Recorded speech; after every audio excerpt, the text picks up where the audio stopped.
Good morning and welcome to the COVID-19 provider webinar this Friday, March 17th, 2023. We'll be together from 9 a.m. to 10:30 a.m. or as long as your questions are coming in this St. Patrick's Day. Next slide, please. On behalf of the California Department of Public Health, my name is Leslie Amani. I'm joined by Rachel Jacobs, Blanca Corona, Charles Roberts, and Billy Greenblatt, and we are your webinar support team today. We invite you to ask your questions during today's session. Please use the Q&A panel, and that's the icon you see with the double talk bubble. That's where you can ask questions or make comments of our CDPH subject matter experts. To the right of that, you can see the chat icon. That chat icon is where we drop links. And as of right now, if you open the chat, you'll find the link to today's slide deck for today's session. If you click on that, you can follow along there and find all links that we're going to highlight throughout today's call. Of course, you have your reactions icon available to you. And if you are a first-time attendee joining the call, perhaps you are a new hire or you are a provider who is now joining us for these webinars, if you are a first-time Friday attendee, give us a thumbs up under your reactions icon. We'd like to see if we have some new folks on the call. Next slide, please. Wonderful. As I see the thumbs popping up for new attendees, please draw your attention to this slide here. If you didn't know this already, we record the session. So we want to invite you to access the slides already and later the recording. And along with archive presentations, those can be found at EasyIZ COVID Education. And we're going to highlight that page today and show you some of its features. If you have post-webinar questions, you can email me, leslie.amani@cdph.ca.gov. And a quick tip for you, when you see orange underlined links in the body of a slide or in the bottom blue banner, that will take you to the resource, email address, job aid, a registration, meeting links, and more. A reminder to our CDPH panelists, please mute yourself when you're not speaking, and throughout the call, please monitor the Q&A panel for questions. A quick reminder to attendees who are joining, today we are focused on COVID-19 vaccine. Therapeutics will be taking place next week when we meet up. So just a reminder, if you have COVID-19 vaccine related questions, use that Q&A icon to ask. Next slide. All right, our agenda today includes some announcements. And again, I'll be doing a brief walkthrough on the EasyIZ pages and the provider operations manual. Amy Pine is on the call to provide information on the digital vaccine record, Elizabeth Riosti, the vaccine administration data, a clinical update with Dr. Katarina Liu. We have storage and handling with Kate McHugh, vaccine management with Josh Pocus and Claudia Aguiluz, and then we'll have resources and Q&A. Next slide. All right, first announcement of the day, a reminder for Cesar Chavez Day on Friday, March 31st. The provider webinar is canceled and the COVID-19 provider call center will be closed. So just make sure you've marked that and shared that out with folks. Next slide. Taller hoy hablando con los padres sobre las vacunas contra el COVID-19 para bebés y niños pequeños. If you understood that, you need to attend today's webinar in Spanish. That is talking with parents about COVID-19 vaccines for infants and toddlers with Dr. Emma Olivera. We do hope you'll join us for this COVID-19 crucial conversation. It is at 12 p.m. today, so come back during lunch to hear some fabulous information. We've had Dr. Olivera before, and she is a passionate speaker on this topic. Next Friday, not to be left out, if you want to hear the information in English, it is the same webinar on Friday, March 24th.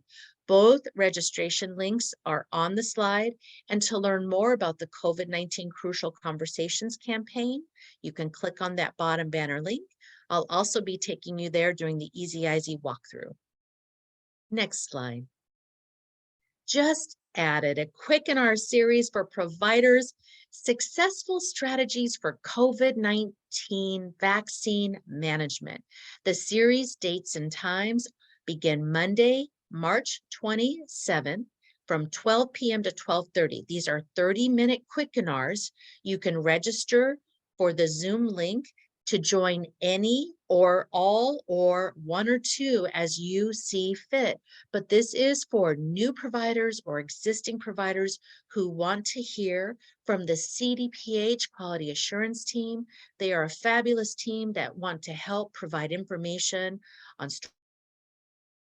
refrigeration, much more. And this is a great series on successful strategies for COVID-19 vaccine management. Next slide.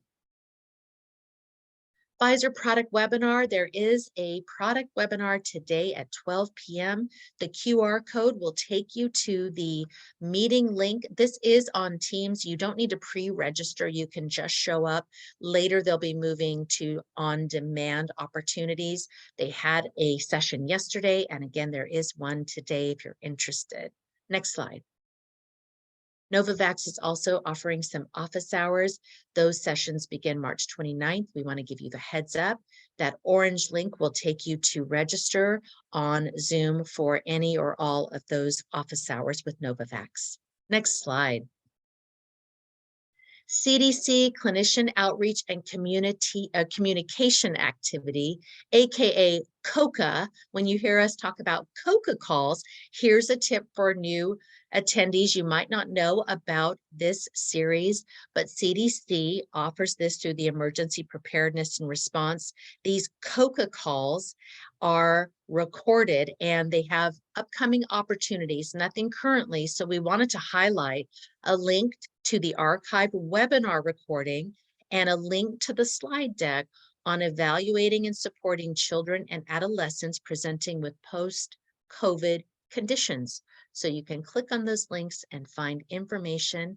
The bottom banner link will take you to the CDC Emergency Preparedness and Response COCA call page to learn more about this offering. Next slide. All right, just to highlight again, the licensees authorized to administer vaccine in California. That bottom banner link will take you to the CDPH page and you can learn more about licensees authorized. And there's a huge list there, but we want to make sure you have the most up-to-date information. And I'll pause here as we move on to our next slide and just want to highlight my phrase that I always say, that sharing is caring, and anything we've been highlighting in this webinar so far, links, resources, and the information that's coming up from our CDPH SMEs, please share that out with your staff, with providers who may not be able to attend. It's really important that we get this information disseminated, and you are the link by being here today. With 300 of you on the call at this time, we're so grateful that you're here. And I am actually going to grab screen share at this time from Charles, and I just want to make sure that you can see my screen. So I am going to switch it over here to the Easy Easy page, and someone can give me a shout out if you are unable to see my Easy Easy web page. Otherwise, I want to draw your attention here today to some important alerts. So first of all, under alerts here, this orange banner, Kate McHugh is going to be talking more about this, but we're covering the vaccine expiration and transitions, and Kate will have further information, but we wanted to highlight this section. Above the alerts, we have these quick icons here for FAQs, provider webinars, trainings, and the training calendar that we highlight. And then today I'm going to focus and click on patient resources. So I'm going to jump to patient resources. If I scroll down this page, what we wanted to highlight today is the different topics we have, including fact sheets, FAQs, flyers, myths and misinformation resources, And then if I scroll all the way down patient resources, we have in-language translated resources, and I'll pause here on campaigns and toolkits. One that I just highlighted is the COVID-19 Crucial Conversations campaign. So I'm going to click on that. And as you can see right here, it's highlighting upcoming webinars. We partner with hashtag This Is Our Shot, hashtag Vacunate Ya. And you can see the upcoming webinars, but specifically, we also want to scroll down and show you there's archive provider training. And whether it's dispelling misinformation, talking with patients about long COVID, we also have resources for you that we've had webinars in Spanish here. So we want you to see here in Spanish and talking with patients in the LGBTQ community. And then we also move down and see there have been conversations about rural communities, vaccine hesitant colleagues, Latinx communities, Black communities, and COVID-19 vaccines, respectful and caring conversations. So there is so much information available if you click on that link, and all of those are archived and available for you. Then I'm going to just jump back one page, moving back to our program updates page. Coming to our patient resources again, another resource that you might not be aware of, and that is a communications toolkit. Right here, I'm going to click on the Vaccinate All 58 social media assets. We often get requests for multilingual resources. If I click on this, I just want to highlight, we've included a slide you'll see in a moment in the deck with this link for you. But there are community resources for all, and this is on COVID-19 vaccines and other tips to stay safer. If you notice, the language looks a little different here today. Why, you ask? I'm so glad you asked. I want to highlight, when you go to this page, right now I've clicked on this icon, and currently you are looking at this page in Hebrew. If I click on the caret, you can see you have options of so many languages available to you, from Afrikaans to Catalan to Bulgarian to Greek to Hindi, Creole, Korean, Latvian. I mean, the list goes on and on. And if you have folks in your community where you need to have resources available to them in their language, please know by clicking on the little caret here, you are able to change the language, and all of the resources will change on this page, and folks can read in their primary language. So this is another valuable tool that we wanted to highlight today. Moving back to our homepage, a huge shout out to those who work on our POM. When I click on this and I'm back to our icon, alerts and homepage, under alerts, when you click on the COVID-19 Provider Operations Manual, we highlight this every week. This resource, and this is a shout out for our new folks on the call, it is filled with so many valuable resources that we talk about on these subjects. But to all, if you haven't gotten in here, all the job aids and resources that we highlight, if I scroll down all the way to the end, and sorry for that quick scroll, there is an inventory of job aids from starting here to billing and reimbursement, clinical job aids, and any of these IMM links on the site are going to take you to any of these subjects. Inventory, monitoring temperatures, redistribution, and vaccine administration. So this is why we highlight the POM every week to you all, because if you are looking for resources to help support your staff, this POM is for you. I spent some time in here and I learned so much by just taking a little refresher by doing a walkthrough. So if you have any time, I know we all kind of roll our eyes or even chuckle at time, but if you do have time and you want to just spend a quick meeting with your team, this is a super resource to share out with those on your staff. So I'm going to turn it over to Charles to grab the screen share again. I will stop sharing and we'll get our slide deck back up. Thank you for indulging me this easy COVID walkthrough, and we'll move on to our next slide and just highlight the POM that we just mentioned. The link is there in the bottom blue banner. On the next slide, you can find the improved and updated toolkit website in multiple language. This is the slide for the multiple languages. That communication toolkit is in the bottom blue banner, and I've highlighted on the right-hand side again. Click on the caret for multiple language options. Next slide. All right, I am so excited. Amy Pine is on our call today to provide an update on the digital vaccine record resource. And Amy, if you want to add anything to the walkthrough that I did before you dive in, if you have any other thoughts, feel free. The microphone is yours. Okay, good morning, thank you, and happy St. Patrick's Day, everyone. I'm Amy Pine. I've had various roles throughout this COVID-19 response, and right now I'm working on a team to help facilitate and support vaccines given at schools. And one of the things that students have to do to enroll in school is show their immunization records. And last week we all heard about the amazing improvements with the digital vaccine record and how easy it is to now get not only get complete information about a person's vaccine history, but also the digital vaccine record could now show which vaccines are due. And you all had asked for, if I could have the next slide, please, an easily postable flyer regarding the digital vaccine record. And we've heard your request and have produced this flyer. It is easily downloadable and postable for you.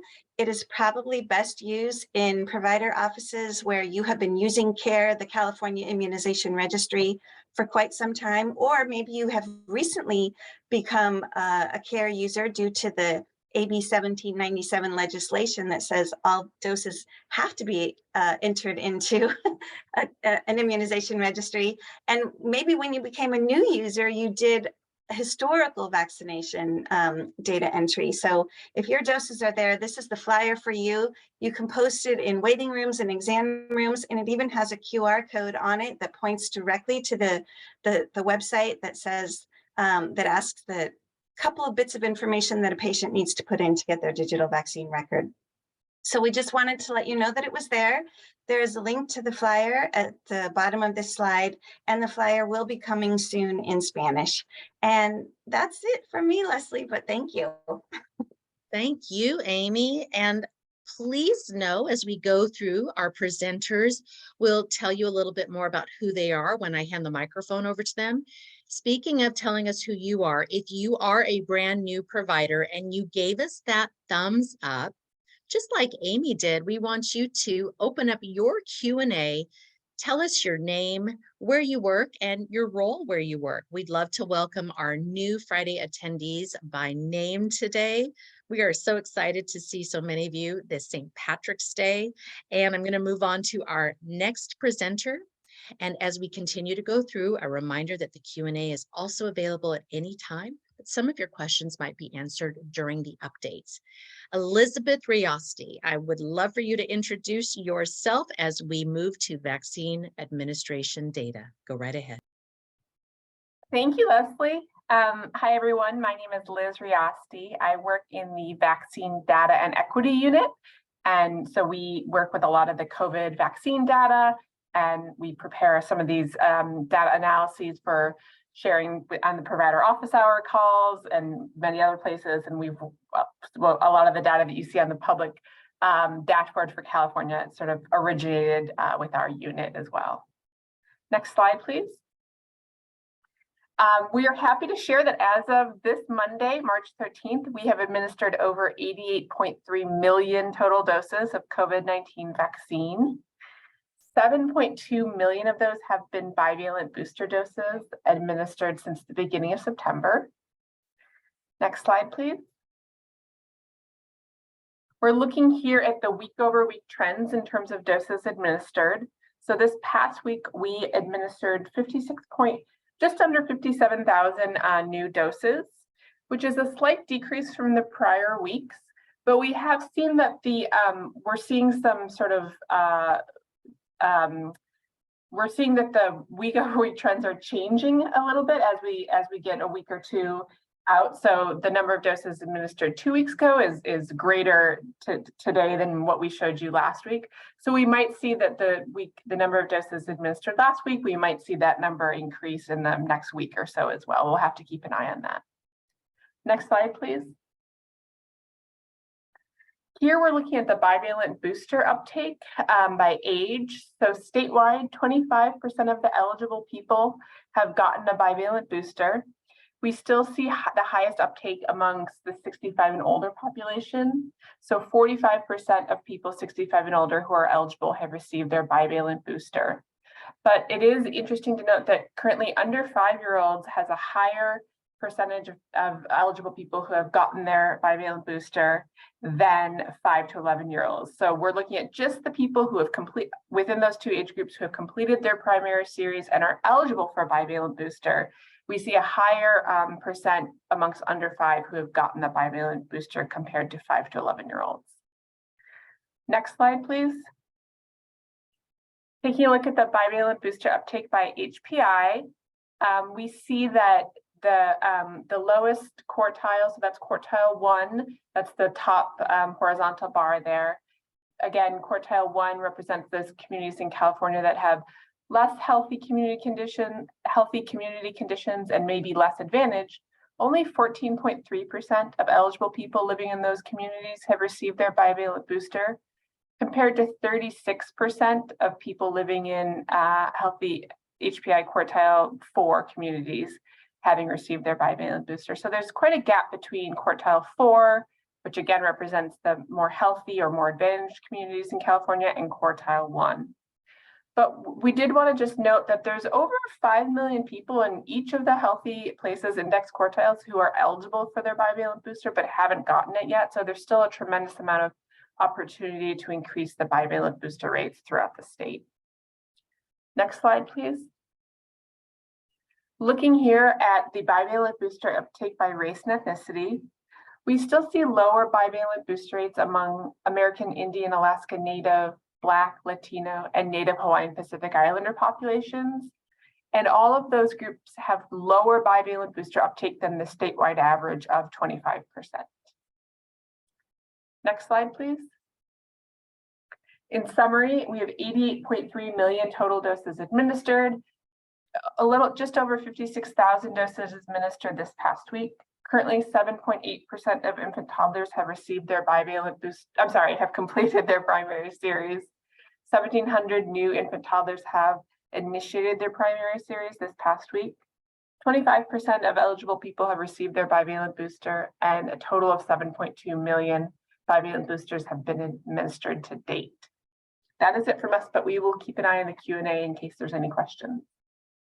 Liz, thank you to you and your team for capturing this data for us each week, and much appreciated. We'll move on to our next slide, and we are now going to hear the clinical update with Dr. Katarina Liu. Katarina?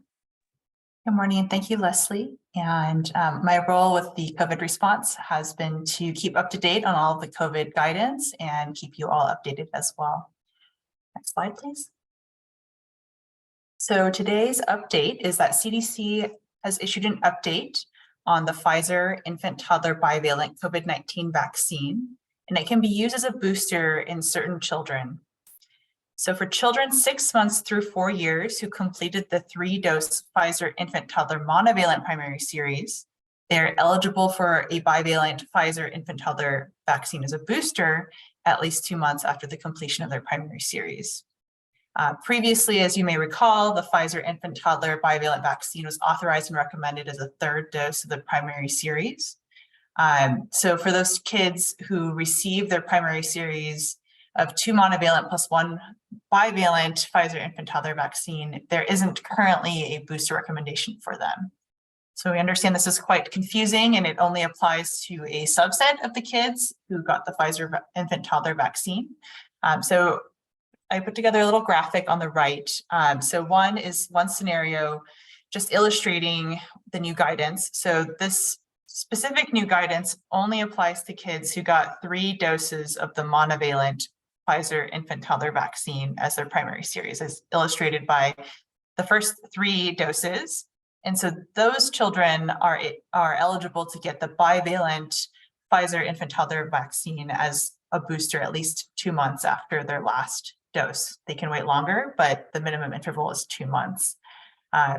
We anticipate there might be questions about mixing with Moderna. At this point, the authorization is really only for the Pfizer vaccine. So scenario 2 down below just shows you a scenario where you followed the new guidance where they got a child who was eligible for the infant toddler vaccine, got 2 monovalent Pfizer doses and then 1 bivalent. And so the current recommendations do not include a booster. So CDC and FDA have both updated their guidance, and we'll keep you updated with any future updates. And we're in the process of updating our own CDPH guidance as well, and we'll share that when that's ready. Next slide.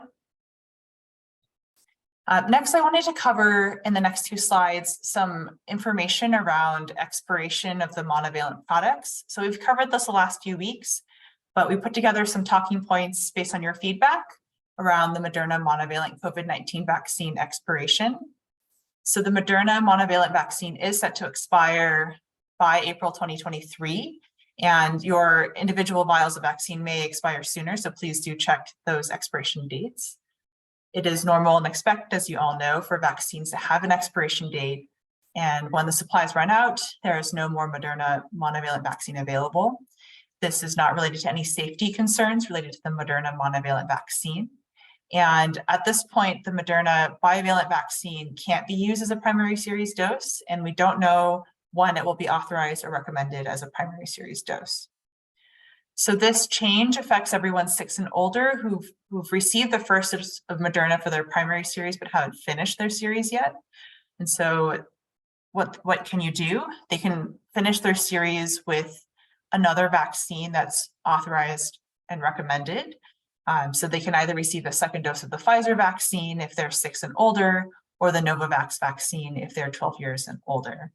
And CDC guidance does allow for mixing of vaccine brands if the original vaccine product is unavailable, and we've linked that guidance and that language here for your reference. Next slide. And I wanted to share another resource that our team has put together to summarize all of the different information we've shared with you around the different products, anticipated time to retirement or sunsetting or not being available anymore, and also what to do if you have a patient who started their series but hasn't finished it. And my colleague Kate and Al will cover this again, but I just wanted to show you that I think there was a request to share when some of the other products besides the Moderna monovalent product would no longer be available. So I just wanted to highlight here that Novavax, based on the current information, likely would not be available after April, although future additional supplies available. And then we've listed down here some of the order status, which Kate will cover in a little more detail. And I just wanted to highlight this row around the second dose of primary series. And so this row of this chart just summarizes what exactly we've been talking about with the CDC guidance around what can you do, what are alternative vaccines that can be given if the original vaccine isn't available. So just wanted to highlight for Novavax at the point that if someone comes and has gotten their first dose of Novavax vaccine and for the second dose that is no longer available, alternative options based on CDC guidance are to either give another vaccine that's recommended for this age group. So either the Pfizer or the Moderna monovalent vaccines. Although, as we've talked about, the Moderna vaccine monovalent will be unavailable after April 2023. And then similarly for Moderna, for people 12 and over, alternative options include Pfizer monovalent or Novavax monovalent if the Moderna monovalent is no longer available. And then for the people who received Moderna pediatric for 6 to 11 years, the only alternative would be the Pfizer pediatric monovalent. This is all subject to change if There's more guidance from FDA and CDC around the bivalent vaccine, but this is accurate based on the information we have right now. So with that, I'll hand it back to Leslie and happy to take any questions. Thank you, Katerina. And to our attendees, we want to just highlight Dr. Liu and the many other clinicians on her team who are working behind the scenes to bring you the latest and greatest. We are very appreciative, and this tool, as she mentioned, that you see right now is going to be highlighted again by Kate McHugh, but certainly appreciate you bringing this forward. I'll let Dr. Liu take a look in the Q&A as we move on to our next presenter. And Kate McHugh is on for storage and handling, and I'll have Kate introduce herself and unmute at this time. Go right ahead, Kate. Thanks, Leslie. Hi, I'm Kate McHugh, and I help on the vaccine task force with storage and handling and other logistics. Next slide, please. So I wanted to make sure all of you know to check your ancillary kit supply or your ancillary supply kit expiration dates. It is important to note that the things in those kits do have expiration dates. So the needles and syringes and the diluent all have expiration dates. And it's possible you may be coming up on some of those expiration dates if you've been stockpiling or holding on to your ancillary supply kits from the beginning of the vaccination campaign. And it's important to make sure that you look inside the kit, like look at the actual labeling on the product, because there are expiration dates printed on the outside of the box that they send with the ancillary kits, but there's more specific expiration dates on the inside. Next slide, please. And this just reiterates that you can shred your old vaccine cards if you do have a large amount of those in stock.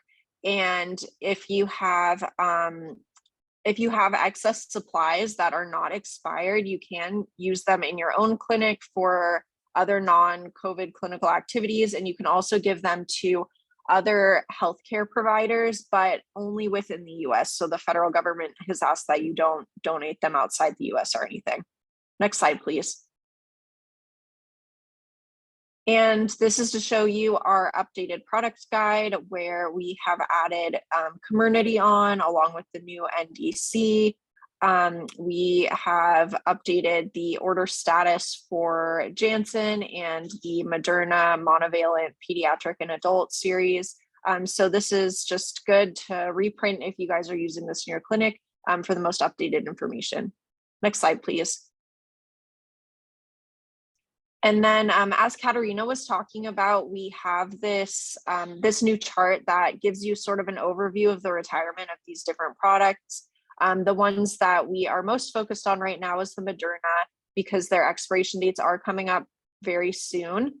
And the anticipated retirement means that that's the last expiration date of the vaccine that the federal government has purchased. So it's possible your vaccine may expire sooner depending on what lot numbers you have in your inventory. But this anticipated retirement date it's the last date that any provider will have a vaccine that is unexpired. So after this date, these products will no longer be administered.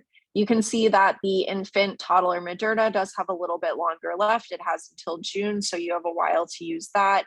And then for Novavax, it's also likely that the federal government is going to purchase more Novavax. So I don't know if it'll happen before the 4/30 date, but they are planning on making another purchase soon. So we should have that in inventory as well. But they are not planning on any more purchases of the Moderna monovalent vaccines. I think just in anticipation of the possibility that FDA is going to approve the bivalent doses for primary use. So there might be a little bit of a gap there, which Katerina was talking about earlier. That's when you would use the Pfizer monovalent. Next slide, please. And for vaccine expiry checkers, with all of these expiration dates coming up, please make sure that you're checking the expiration dates of your vaccines. You can go into all of these different checkers and put in the lot number for your specific vaccine and that will give you the expiration date for the specific vial you have in inventory. So please make sure to regularly check those just to make sure you're not going to administer expired vaccines. And next slide, please. Okay, back to you, Leslie. Thank you, Kate. And since we're making introductions, and not to put him on the spot, but it looks like I'm going to do this, Al Hendrickson, could you just introduce yourself to the audience? Part of Kate's partnership is with Al Hendrickson. Many of you have heard from Al, but wanted our newer attendees to meet Al as well. Thank you very much, Leslie. Happy St. Patrick's Day, all. I'm Al Hendrickson. I'm the lesser half of Kate and Al, logistics and support for the vaccine task force. Thank you. I think we need a podcast with Kate and Al. It'd be kind of a fun podcast to listen to. Well, we see your questions coming in and we are getting them answered. Please note, as a reminder, we will always answer in real time. I do just want to jump back, Charles, 2 slides in Kate's deck, and just a reminder to the audience when we look at the slide number 33, that it is subject to change, as Dr. Liu said. So if you have downloaded the deck, just keep in mind, again, those bottom banner links there are not in the bottom banner, but the bottom section, we've included those links to expiry checkers because that is going to be really important. We will continue to update this slide and present it to you during Friday webinars, but always just keep that in mind, and we'll bring forward the latest and greatest as we have it available. Thank you for that, Charles. We'll move to vaccine management, and we will have Josh Pocus on the call and Claudia Aguiluz. I will have them introduce themselves and their role in the vaccine effort as we begin vaccine management. Josh, go right ahead. Thank you, Leslie. I'm Josh Pocus. I'm the project manager over MyTurn. Next slide, please. All right, release 37 went live this week. On the public side, you'll see some changes as far as the date of birth is first in the flow, and all subsequent questions will be based off date of birth moving forward. On the clinic side, we did bring back managed users. I'm sure you are aware, but please go in and check it out. You can now activate and deactivate any users. Also reset their password. You can also add net new users to the clinic you are looking at in the clinic details tab. Next slide, please. All right, so we did bring in R37 some support for community product. You can now change any of the appointments. So let's say an appointment comes in and you've run out of the Pfizer product, you can switch it over to the new Pfizer community product that is available to you. Please keep your vaccine inventory and supply up to date as your products expire in the system or as you run out of supply. Next slide, please. Also want to note on the public side, on the virtual assistant, we are continue making changes to the public side to be in alignment with the vaccines.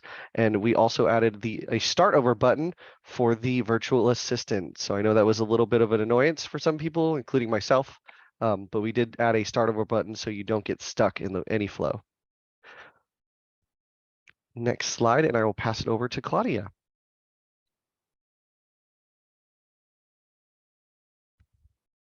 Thank you, Josh. Good morning, everyone. Happy St. Patrick's Day. Claudia Aguiluz, and I am primarily focused on vaccine management systems, vaccine ordering and distribution within the COVID task force, and anything else that is needed. So I just have one slide for you today, and it's just the reminder about the transition and retirement of the EUA label Pfizer monovalent gray cap, transitioning to the a Pfizer Comirnaty branded name for the product. The transition happened last Friday, and since then, starting this Monday, providers were able to order Comirnaty, which, by the way, same product, same storage and handling requirements, just a brand name product. So this now can be ordered. There's really no changes on how you can order in the system that is loaded already in MyCAVax. Now, this change is for standard orders, so you can order this product to continue to meet the need for monovalent product for ages 12 and up. Your local health jurisdictions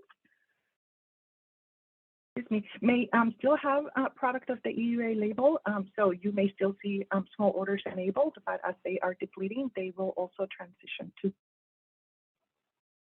And Leslie, if I may take an opportunity to really quickly address some of the questions that are coming in regarding vaccine supply for bivalent pediatric products for 6 months and up in light of the new FDA change that we just highlighted. I think we're expecting positive news that supply may be increasing for this product, for the bivalent product for 6 months. And unfortunately, that supply continues to be very limited. We don't anticipate additional threshold refreshes for this product, and that is why we continue to encourage you all to place weekly small orders because that allows us to continue to process your orders and meet demand with the supply we need. We do have the ability to go to CDC and request emergency orders if our supply is not meeting demand. So I think it's something that we continue to keep a close eye on it. And so important reminders, just continue to please report your inventory in Vaccine Finder and report any waste. So when we are in that spot, which we are not there yet, we will have a very close picture for CDC to approve our emergent request. Leslie, that is my update for you all this morning. Thank you, Claudia. We certainly appreciate all the questions coming in, and we'll move on to our next slide. And just a reminder, under the My Turn and MyCAVax, they do have an appendix, and we'll move through. It includes icons, best practices on the next slide. We also have known issues and workarounds and the updated information on My Turn and MyCAVax. And then the roadmaps with recently deployed, current, and upcoming information. And if you have system feedback, the bottom banner does include a link for you. As we move to our resources, before moving back to Q&A, just a reminder that we have an MPOX equity resource on the next slide. This is an MPOX equity and anti-stigma toolkit. That bottom banner link will take you to the CDC page, information on health and vaccine equity. So if you are working with MPOX as well, some of you wear multiple hats. We want to make sure you are aware of this resource. Next slide. COVID-19 vaccine provider FAQs. That quick link I highlighted on the Easy COVID page is available. It'll jump you right to it. The link here in the bottom banner will take you there as well. This is updated weekly.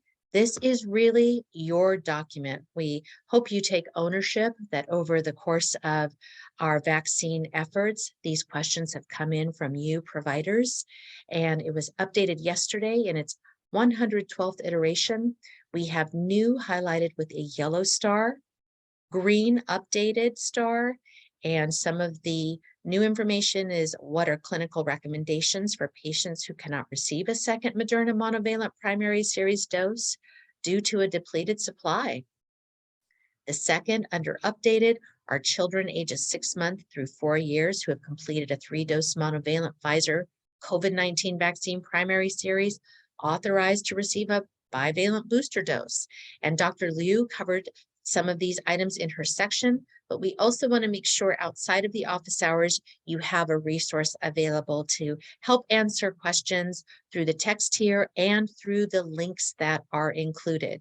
The graphic on the right has a table of contents on the top page of this document. And if you click on any of those items, it will take you to the subject with a quick jump. Next slide. Stay informed. To be added to CDPH messaging services, 1, 2, 3. 1 for COVID-19 vaccine provider listserv emails. Please email blanca.corona@cdph.ca.gov. We send weekly alerts, updates, registrations, and a Friday weekly wrap-up. It's a summary of all things COVID-19 vaccine. We're also dropping the links into the chat if you would like to sign up for COVID therapeutics and Mpox newsletters as well. Next slide. CDPH provider webinars and trainings. This calendar is for next week, the week of March 20th. That row on live webinars and trainings includes the Monday My Turn and My CAVAX office hours coming up this Monday. We also highlight on Friday the weekly provider webinar next week and that crucial conversations in English with Dr. Emma Oliveira. We also show view on demand and then help emails should you need help outside of this as well, including a phone number for the COVID-19 provider call center and information on Mpox. Next slide. COVID-19 vaccine support. Here's another handy dandy tool in your toolbox. Keep this close at hand for contact information on the COVID-19 provider call center, enrollment support, My CAVAX help desk, My Turn Clinic help desk, and archived communications on EasyIZ. And those archived communications are the archives that we send out if you sign up for that CDPH email listserv. You'll see that when you click on this link, you'll see messages that we've sent out in past months. Next slide. All right, we are looping around to questions, and Maria Volk is on the call today. And I'd like Maria to introduce herself to all of you as she begins to facilitate your questions. Maria? Thank you, Leslie. Good morning. Happy Friday, everyone. I'm Maria Volk, and I'm the Assistant Branch Chief for the Immunization Branch and part of the COVID Task Force, working in a lot of different areas, but a lot in IT systems and ordering. Happy to be with you all again this Friday. So thank you, Claudia, for proactively answering a couple of the questions that were coming in about the supply. That is definitely on people's radars. A few questions came in just about the discontinuation of all of these monovalent products. Kate, do you want to just go ahead and give your answer verbally about the Pfizer monovalent products and their continued availability? Yeah, so the reason that the Pfizer wasn't on that chart is because that received several shelf life extensions, and CDC expects that the Pfizer monovalent vaccines are going to continue to be available until monovalent vaccines are no longer authorized. Great, thank you. And Amy, I know we got a question about the DVR and how patients can proceed if they've forgotten their mobile number that they registered to sign up before. Can you just walk through the help that's available with that virtual assistant and FAQs? Sure. So, and I can put a link to the FAQs and the virtual assistant also in the chat for everyone, if that helps. But basically if you go to the FAQs page related to the digital vaccine record, there are questions, and one of them is, what if my record does not appear? And then it takes you directly to a virtual assistant that will ask just a few questions to find out who you are and how they can help you. And I've done it myself to get some issues fixed with my own record. And it was a pretty straightforward, easy process. So hopefully it'll work for the issues that exist out there. And I'll put a link to both in the chat. Great, thank you so much, Amy. All right, I'm scrolling. Just wanted to highlight Cindy's question. She had just asked if we were going to cover any commercialization. And Katerina responded with the slide set from a couple weeks ago. So the March 3rd call is the last time we did that commercialization update, if anyone else was wondering. No new information has come out in the last couple of weeks, but we'll definitely put that back on the agenda as we have additional information to share.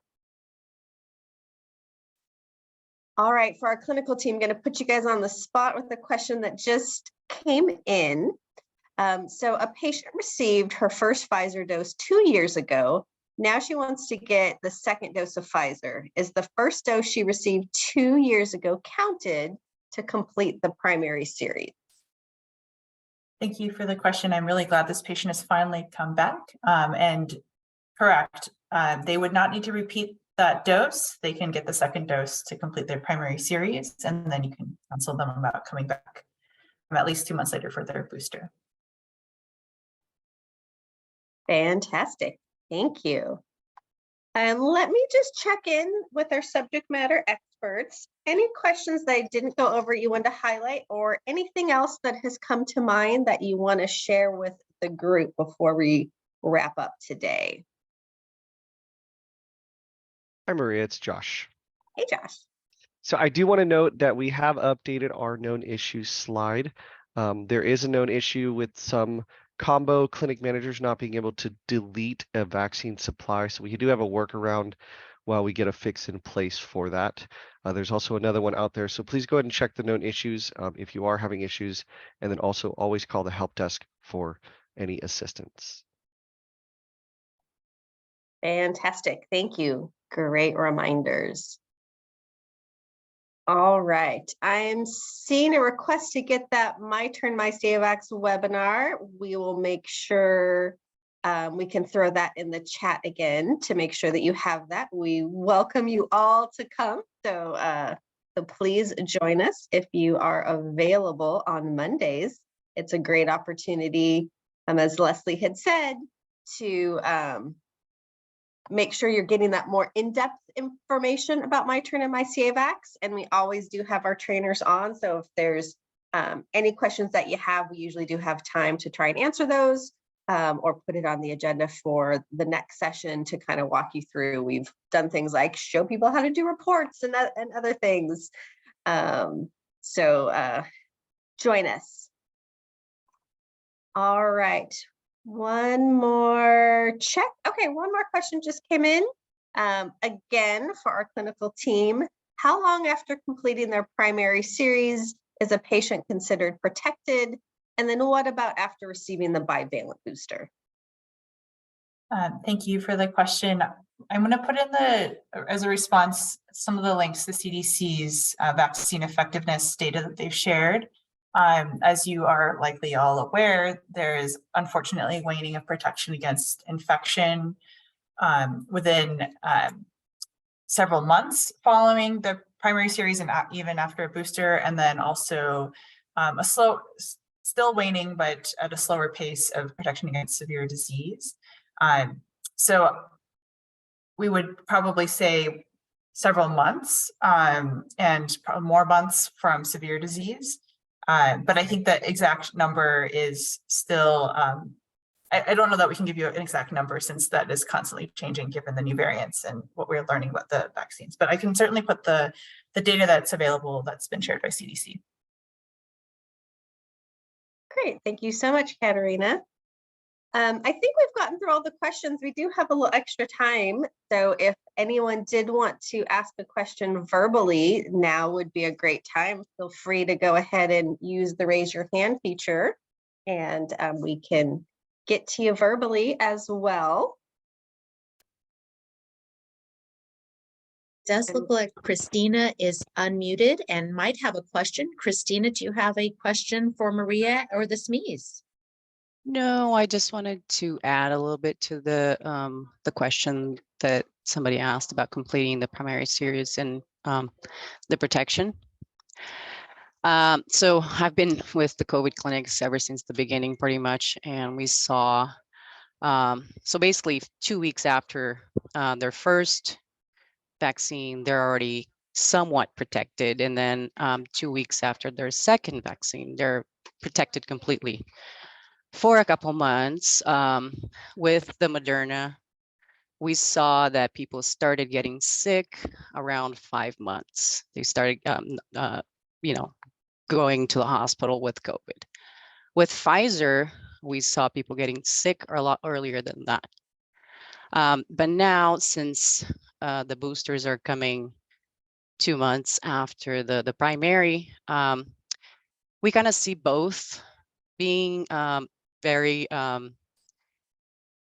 efficient in protecting. So when the gap was a lot longer, when we had 4 or 5 months in between the primary and the booster, we saw a lot of people getting sick and going to the hospital, especially Pfizer. But now, not so much different in terms of protection because they're so close together. But we did see, people getting sick at 5 months with Moderna. We didn't see people complaining much about being sick before at 5 months, but after 5 months for sure. It just depends on, I guess, which one they had pretty much. Christina, thank you for sharing that, and I'll turn it over to Maria. Just for clarification, can you share with us where you work and your role in your organization? I'm glad you were able to get her at least started, but I'll send this Oh. to you in the backup, and then at least Christina, can you hear us? Yes. I was asking if you could share with us where you work and the role in your organization, and then I'll turn it over to Maria. Thank you for sharing. Oh, are you asking me? Yes, yes. Yeah, I'm a registered nurse. I work with Sutter. I did Moderna adults. We kind of helped with a couple clinics in pediatrics and adults with Pfizer and Moderna and Janssen for a while. So I've been here for a little bit. You. Yeah. Yes, indeed. Thank you, Christina. You're welcome. And just a reminder, as I turn it back to Maria for a comment or to further along the Q&A, please feel free to raise up your hand. We do have a little extra time this morning. Maria? Great, thank you. And yes, Christine, just want to thank you. It is wonderful to have the opportunity to hear a little real world experience and appreciate all of the work that you've been doing over the last few years. I'm seeing lots of thumbs up and clapping for you being able to share that as well. All right, couple other questions. I'm seeing Pamela's question. I think this is the crystal ball question we probably don't have an answer for yet, but I'll go ahead and read it out and see if our clinical team wants to give their thoughts on it. Will a second bivalent booster be advised for patients that received their booster in fall 2022? This is Katerina Liu. We have not heard any guidance around this. We are aware that the UK has recommended a spring second booster or another booster, but there is no current guidance from CDC or FDA on that. So we'll keep you updated if there's more that's shared. Great, thank you. And the last one I've got here in the queue, and Claudia, I think this is maybe the similar question that you answered earlier. So, but this is about that new guidance for the bivalent infant toddler Pfizer. Can we expect more allocations? Did you want to just go over that again? Yeah, thank you, Maria, and thank you for the question. So we are operating as we have been with a very limited vaccine supply for these products, both Pfizer and Moderna for the bivalent for children for the infant toddler product.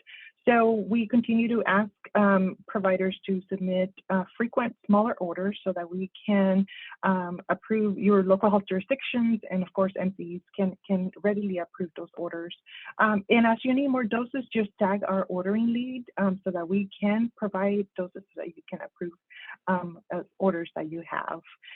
With the supply we have been able to continue to meet the needs of providers in the state, and we do have the ability when our supply is no longer able to do that to request emergency additions to our threshold. Again, I think we had covered this a few months ago, that we are asking everybody to please make sure that you do have accurate inventory in Vaccine Finder, as well as vaccine waste reported, because that will give us a complete picture right away, so that we can go to CDC and say, this is how many doses we have in the field, and we do need additional doses. So at this point, we have very limited vaccine supply nationally. We don't expect additional thresholds, and continue to request that you place small frequent orders for this product. Fantastic. And I should just add, that we were all hoping that with this news, the supply would increase, but it did not. So we are with you. We're asking the same question. Yeah, we were all on the Wednesday CDC call, waiting to hear the you're going to be getting more thresholds, and then they didn't say it, and we were like, oh, we were let down. But as Claudia said, we're doing our best to manage with that limited supply, and we have been able to satisfy orders that are coming in. And we can't say it enough, small frequent orders, I think, is the key to success, to make sure we can get folks the doses they need. We definitely don't want people to not be vaccinated because they don't have the doses. So always reach out, and we'll work with you to do what we can. At Ada, I see the question, what is the plan for state COVID vaccine distribution in the fall? Will it be similar to flu? I think it's too soon to know. That I think it's really going to be based on the commercialization plan from the federal government. So we're all kind of waiting to hear more information on exactly when commercialization will happen, what options there will be from the federal side for uninsured patients.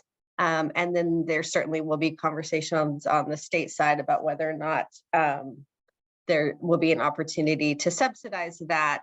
But so more to come on that, Ada.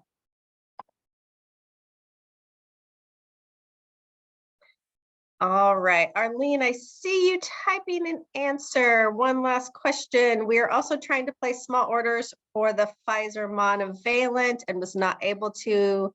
Is there a shortage on these as well for the 5 to 11? Sorry, I missed that.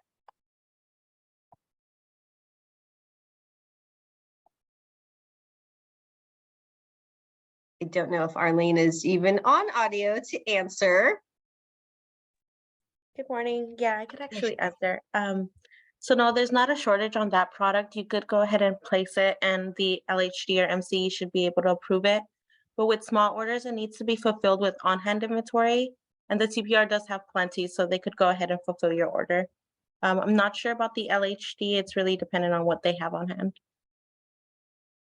Okay, great. Thank you so much. And Sharon, if you continue to have issues, of course, always reach out to our provider call center, and they can help figure out if you will continue to have an issue.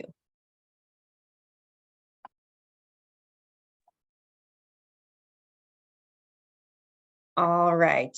There was one other question. Any insights with the Moderna infant bivalent booster? Seems harder to push as it is now limited to those subgroups completed with monovalent Moderna series. I'm not sure if anyone on the clinical team has any insights into that.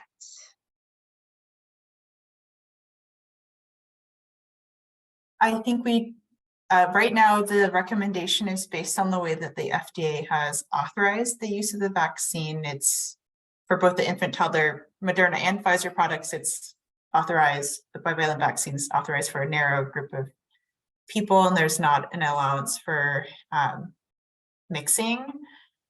I think any changes would need to come first from FDA, so I don't have any insight into when or if or when that would happen. Great, thank you so much. Thank you everyone for your questions and our subject matter experts for answering. I'm going to hand it back to you, Leslie. Thank you very much, Maria. As we just crossed the top of the hour, we are happy to continue answering questions, but it does look like we've wrapped most up. Any final calls for raised hands? I'm going to go ahead and throw out there if there are any last questions for our CDPH subject matter experts, but we'll go ahead and move on to our final slide as we continue to monitor Q&A. And just a reminder for those of you that are interested in learning more about the My Turn and My CAVAX offerings, please attend. And this should say Monday, March 20th. Got a little ahead of ourselves on that date there. Our apologies, it's Monday, March 20th. We'll make sure and make that change in the deck. 12 p.m. this Monday to see demonstrations and updates with the My Turn and My CAVAX teams. And then Friday, March 24th, we will have our next week Friday webinar, including not only vaccine, but therapeutics updates as well. And I'll throw Margaret's question out. Claudia, Margaret was asking, did you say that testing supplies are limited nationwide? I think the key being nationwide on that question. Thank you for the question, Margaret. No, I was referring to the bivalent products for infants and toddlers.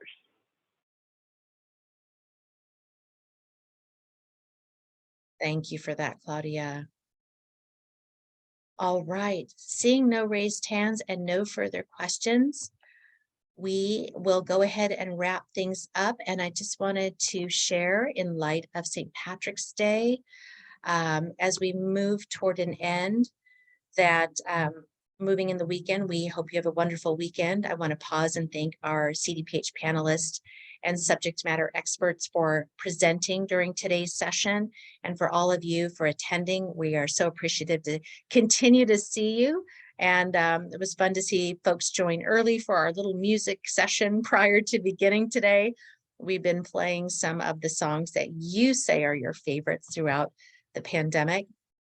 And as appropriate, it came to mind this morning when I woke up, a beautiful song that I actually used to sing. Won't sing it for you, I promise you that. We want to keep you happy. But I want to just offer, in light of St. Patrick's Day, the Irish blessing. May the road rise up to meet you. May the wind be always at your back. May the sun shine warm upon your face and the rains fall soft upon your fields. And as you move into the weekend and beyond, as always, we thank you for all the work that you are doing. We welcome our new attendees today. Hope you come back. And to all, we wish you all the best as we continue to work together to vaccinate California. And with that, we'll conclude today's session. Thank you.